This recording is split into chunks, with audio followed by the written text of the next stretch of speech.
Sosok kakek Harun, calon jemaah haji tertua Indonesia berusia 119 tahun. Harun bin Senar berusia 119 tahun menjadi jemaah haji lanjut usia tertua se-Indonesia tahun 2023. Meski telah berumur, Harun dipastikan dalam kondisi sehat dan layak terbang. Harun yang bergabung di Kloter 6 dijadwalkan berangkat ke Tanah Suci, Kamis, tanggal 25 Mei tahun 2023, malam. Diketahui Harun merupakan warga Dusun Karangduak, Desa Pangbatok, Kecamatan Propo, Kabupaten Pamekasan, Madura.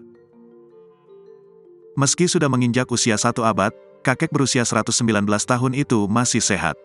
Harun dikaruniai 7 anak setelah 5 kali menikah. Saat ini, Harun mempunyai 28 cucu yang tinggal di kampung berbeda. Di kampungnya, Harun berstatus kakek duda, setelah istrinya yang kelima meninggal pada Mei tahun 2022 lalu.